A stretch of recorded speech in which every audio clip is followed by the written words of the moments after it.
माननीय अध्यक्ष महोदय, ही वस्तुस्थिती आहे की साधारणपणे आपल्याकडे मागच्या काळात 2005 पूर्वी जेव्हा आपण भरती करायचो त्यावेळी भरतीनंतर आपण व्हॅलिडिटीचं सर्टिफिकेट मागायचो आणि मग अनेक वर्षापर्यंत ते व्हॅलिडिटी सर्टिफिकेट पेंडिंग असायचं. त्यानंतर ती व्हॅलिडिटी रद्द व्हायची, कास्ट सर्टिफिकेट रद्द व्हायचं आणि असे लोक अनेक वर्षापर्यंत कार्यरत असायचे. या संदर्भात वेगवेगळ्या वेळेस केसेस झाल्या. मुळात हा प्रश्न हा साधारणपणे 95 आणि 2005 या कालावधीतला प्रश्न आहे. कारण 2004 साली आपण कायदा केल्यानंतर 2005 पासनं व्हॅलिडिटी मिळाल्याशिवाय आपण कोणालाही नोकरीमध्ये घेत नाही. पण ज्यावेळेस सुप्रीम कोर्टामध्ये हा मुद्दा गेला त्यावेळेस 95 पूर्वीच्या लोकांना सुप्रीम कोर्टाने पूर्णपणे त्या ठिकाणी संरक्षण दिलं आणि त्यामुळे त्यांचा प्रश्न तो निकाली निघाला. पण 95 नंतरच्यांना मात्र त्या ठिकाणी कुठलंही संरक्षण द्यायला नकार दिला आणि त्यामुळे 95 ते 2005 या कालावधीत जे लोक या ठिकाणी नोकरीला लागले आणि ज्यांचं जात वैधता प्रमाणपत्र हे त्या ठिकाणी अवैध ठरलं त्यांना नोकरीतनं काढून टाकण्याच्या संदर्भातला विषय आला. या संदर्भात आपल्या सभागृहाने आणि शासनाने देखील एक मधला मार्ग काढला. एक कारण यापैकी बऱ्याच लोकांनी 20-20 वर्ष नोकऱ्या केल्या होत्या आणि म्हणून त्यांची नोकरी समाप्त केली आणि त्यांना अधिसंख्य पदावर आपण वर्ग केलं आणि ते जोपर्यंत त्या ठिकाणी रिटायर होत नाही तोपर्यंत अधिसंख्य पदावर ते काम करतील, त्यांना बढती मिळू शकणार नाही. अशा प्रकारे हा निर्णय घेण्यात आला आणि आपण असाही निर्णय घेतला की आता isakal.com आहे देशातील नंबर 1 ची मराठी न्यूज वेबसाईट. प्रत्येक अपडेटसाठी isakal.com ला नक्की भेट द्या. ही जी पदं रिकामी झाली आहेत, जी समजा शेड्यूल ट्राईबची बिंदू नामावली आहे, यात मॅक्सिमम शेड्यूल ट्राईबच आहेत. शेड्यूल ट्राईबची जी बिंदू नामावली आहे त्या बिंदू नामावलीनुसार याची भरती आपण सुरू करायची असा आपण निर्णय घेतला. या संदर्भात आपण जर बघितलं तर एकूण या ठिकाणी 6680 असे आपले कर्मचारी अधिसंख्य पदावर गेले. या 6860 पैकी आत्तापर्यंत 1343 पदं ही भरण्यात आलेली आहेत. उर्वरित पदांच्या संदर्भात भरतीची प्रक्रिया ही वेगवेगळ्या टप्प्यांवर आहे. मंत्रालयाच्या संदर्भात हे जे 5 सांगितलेले ते थेट भरतीचे जे आहेत ते 5 त्या ठिकाणी थेट भरतीचे भरलेले आहेत.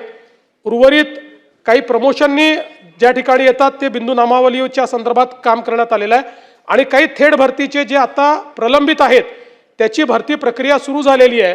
मी या सभागृहाला आश्वस्त करू इच्छितो की हे जेवढे पदं रिक्त आहेत म्हणजे आता 1343 आहेत आणि काही अगदी अंतिम टप्प्यामध्ये आहेत, तरी देखील माझा अंदाज असा आहे की एक 3-3.5 हजार पदं अशी असतील की ज्याच्यावर अद्यापही भरती झालेली नाही. एक्झॅक्ट आकडा माझ्याकडे आता तो नाही, पण मी या सभागृहाला आश्वस्त करतो की आता जी आपली भरती प्रक्रिया सुरू होणार आहे या भरती प्रक्रियेमध्ये ही सगळी पदं जी शेड्यूल ट्राईबची आहेत ती शेड्यूल ट्राईबच्या बिंदू नामावलीची ही सगळी पदं या ठिकाणी भरण्यात येतील.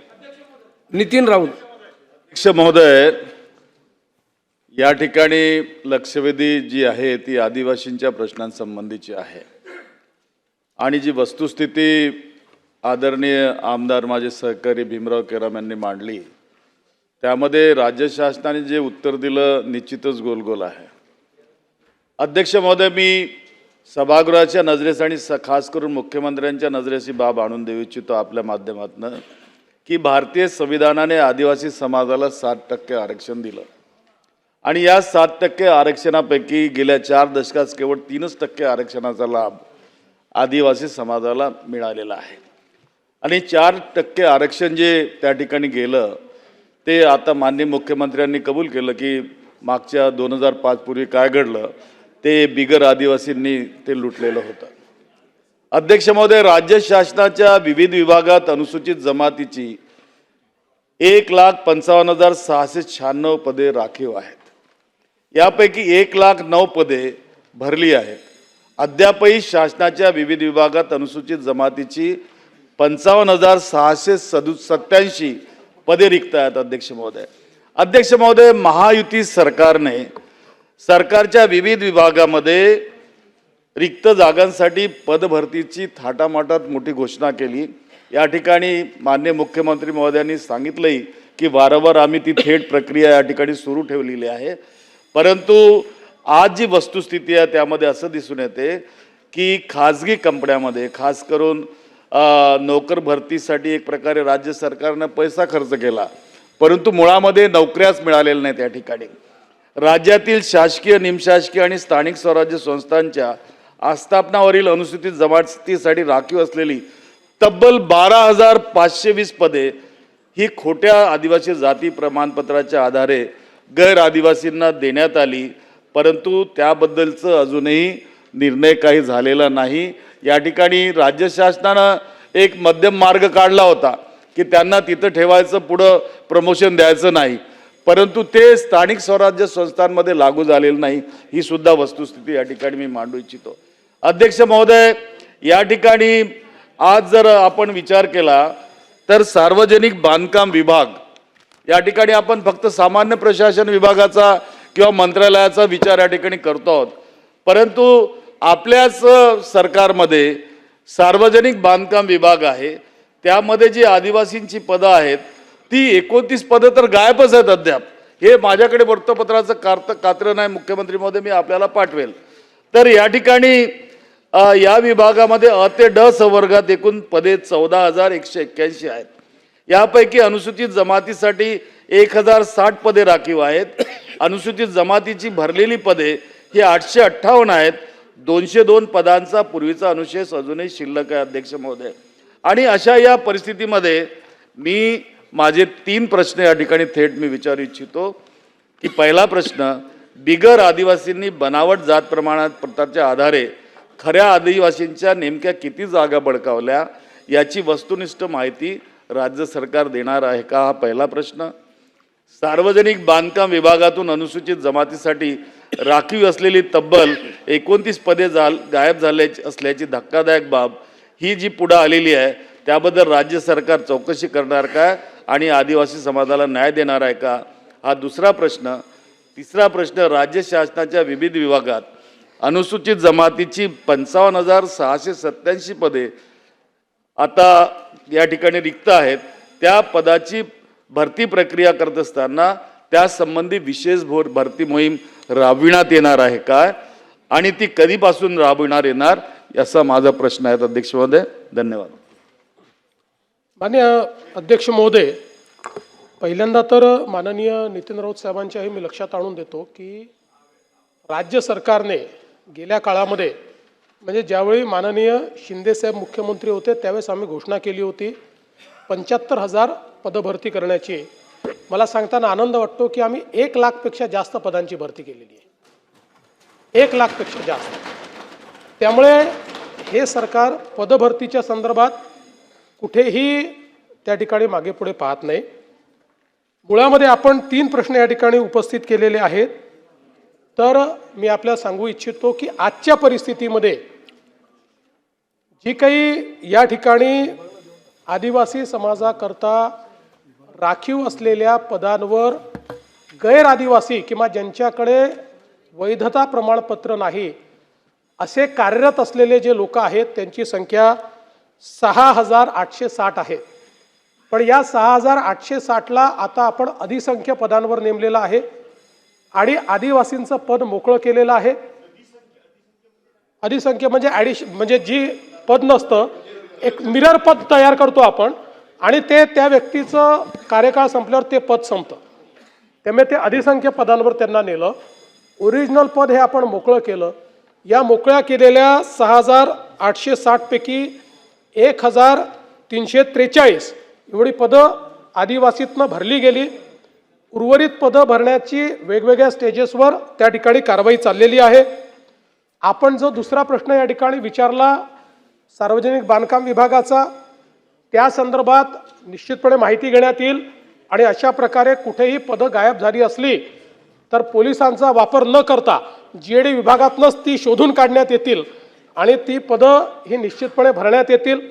आणि तिसरा प्रश्न आपण जो काही विचारला की रिक्त पदांच्या संदर्भात, तर आता 150 दिवसाचा जो कार्यक्रम राज्य सरकारने दिलेला आहे, या कार्यक्रमामध्ये सर्व विभागांना त्यांचा जो काही पूर्ण आकृतीबंध आहे, आकृतीबंध रिवाईज करणे, रिक्रुटमेंट रूल्स रिवाईज करणे, अशा 2 बाबींवर त्या ठिकाणी भर द्यायला सांगितलेला आहे आणि अनुकंपाची भरती करणे, अशा 3 गोष्टी सांगितलेल्या आहेत. अनुकंपाची भरती केल्यानंतर किती रिक्त पदं राहतात ते आपल्या लक्षात येईल. त्याकरता कारण आपल्याला माहिती आहे 2008 पासून अनेक अनुकंपाचे पदं या ठिकाणी भरले गेले नाही आहेत. त्यामुळे जी काही अट आहे 5% ती अट देखील शिथिल आपण करतो आहोत आणि अनुकंपाची जी वेटिंग लिस्ट आहे ती पूर्णपणे आपण संपवतो आहोत. त्यासोबत हे जे काही रिक्रुटमेंट रूल्स आहेत, म्हणजे आपल्याला उदाहरण द्यायचं झालं तर आज आपल्या जो काही आपला पाटबंधारे विभाग आहे, पाटबंधारे विभागामध्ये रिक्रुटमेंट रूल्स हे 1980चे आहेत. आता 80 नंतर इतक्या मोठ्या प्रमाणात टेक्नॉलॉजी बदलली आहे, PDN नेटवर्क आलेलं आहे, त्यामुळे नवीन रिक्रुटमेंट रूल्स त्यांनी तयार करावे. किंवा अगदी पोलिसांचा विचार केला तर आपला पोलीस उपअधीक्षक हे जे पद आहे याचे रिक्रुटमेंट रूल्स 1981चे आहेत. आता पोलिसांमध्ये सायबर गुन्हे वगैरे अनेक गोष्टी नव्याने आलेल्या आहेत, टेक्नॉलॉजी नव्याने आली आहे आणि म्हणून 150 दिवसामध्ये पहिल्या टप्प्यात रिक्रुटमेंट रूल्स बदलणे आणि ॲक्च्युली सगळ्या विभागांना 2021 पर्यंत आकृतीबंधाला मान्यता घ्यायची होती, पण बहुतांश विभागांनी ती घेतली नाही, त्यामुळे त्यांना तेही कंपल्शन करण्यात आलेलं आहे. त्यामुळे आकृतीबंध आणि रिक्रुटमेंट रूल्स हे दोन्ही ते 150 दिवसामध्ये हे पूर्ण केल्यानंतर तात्काळ आम्ही विशेष भरती मोहीम सुरू करणार आहोत. त्याच्याकरता तयारी म्हणूनच हे आपण करतो आहोत. कारण आपल्याला हे लक्षात आलं की आपल्या भरतीला वेळ का लागतो, तर जुने आकृतीबंध आणि जुने रिक्रुटमेंट रूल्स असल्यामुळे प्रत्येक भरती कोर्टात चॅलेंज होते आणि यावर्षी केलेली भरती 1.5 वर्ष कोर्टात लढून मग त्यांना आपल्याला त्या ठिकाणी जे काही पदं आहेत ते आपल्याला द्यावे लागतात. त्यामुळे आपण हा प्रयत्न केलेला आहे आणि या माध्यमातून एकदा हा एक्सरसाइज पूर्ण करून मग मेगा भरती आपण त्या ठिकाणी सुरू करणार आहोत. देश विदेशातील प्रत्येक घडामोडींचे लाईव्ह अपडेट मिळवण्यासाठी आता साम टीव्हीच्या सर्व सोशल मीडिया प्लॅटफॉर्मला लाईक, फॉलो आणि सबस्क्राईब करा. तसंच सर्व नोटिफिकेशनसाठी बेल आयकॉन प्रेस करायला विसरू नका.